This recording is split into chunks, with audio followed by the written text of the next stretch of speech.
Hello buddies, this is the day 22 of my day 30 challenge. तो सुबह सुबह उठ के सबसे पहले मैंने ब्रश किया। ब्रश करके मैं रेडी हो गई। रेडी होने के बाद मैंने पूजा किया। पूजा करने के बाद अब टाइम हो गई थी बस की। और ये देखिए आज की धूप कितनी तेज थी, मतलब अभी बस 11:30 ही हो रहा था और इतनी धूप थी कि क्या बताएं। फिर इसी धूप में हम लोग बस में गए। बस में जाने के बाद हम लोग यूनिवर्सिटी पहुंच गए। यूनिवर्सिटी पहुंचने के बाद सबसे पहले मैंने लंच किया। आज मुझे लंच करने का मन बिल्कुल नहीं था क्योंकि मेरी तबीयत बिल्कुल भी ठीक नहीं लग रही थी। इतनी धूप पड़ रही थी कि क्या ही बताऊं।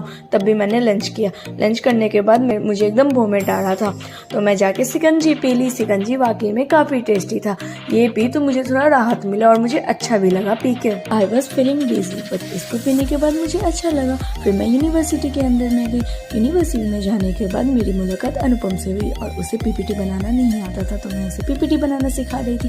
थोड़ी ही देर बाद देवांशु आया। देवांशु से मैं काफी लंबे समय के बाद मिली हूँ। थोड़ी ही देर में पीपीटी भी बन के रेडी हो गई। फिर लक्ष्य आया और लक्ष्य ये पानी अपने मासी के घर से लाया था, तो थैंक यू मासी इस पानी के लिए। ये आते के साथ ये बोला कि ये घर का पानी है, लो कीर्ति जी पानी पियो। फिर यहाँ पे बैठ के लक्ष्य कर रहा था दे दे राम दिला दे राम देने वाला सीताराम। फिर हम लोग उठ के फर्स्ट फ्लोर पे गए क्योंकि हमारी फर्स्ट क्लास फर्स्ट फ्लोर पे थी। अभी भी हमारे क्लास को स्टार्ट होने में टाइम था, तो हम लोग वेट कर रहे थे क्लास के बाहर कि कब क्लास स्टार्ट होगी। उतनी देर में मोनी आई। फिर मैं मोनी से मिली। फर्स्ट क्लास अटेंड करने के बाद अब हम लोग 5th फ्लोर पे जा रहे थे क्योंकि हमारी सेकेंड क्लास 5th फ्लोर पे थी। आज मेरी 3 क्लास होती है और तीनों क्लास अलग अलग फ्लोर पे होती है। इसे अटेंड करने के बाद मैं दिशा से मिली। आज दिशा के साथ बहुत बुरा हुआ, उसके पैर में मोच आ गया। फिर वो ठीक हो गई तो मेरे से मिलने आ गई। ये आज की हम लोगों की लास्ट क्लास थी। इसे अटेंड करने के बाद मैं लाइब्रेरी में गई तो मेरी मुलाकात वनीला से हुई। फिर हम लोग भी यहीं बैठ गए और यहाँ पे सन्नी मेरे लैपी को लेके और उसमें मेरे एडिटिंग ऐप को ठीक कर रहा था। वो बहुत प्रॉब्लम दे रहा था तो वो उसे ठीक कर रहा था। उसने उस प्रॉब्लम को ही सॉर्ट आउट कर दिया और न्यू ऐप इंस्टॉल कर दिया। ये हमारी यूनिवर्सिटी का एक छोटा सा मॉडल है। इसके बाद मैं बाहर निकल गई क्योंकि मेरे बस का टाइमिंग हो चुका था।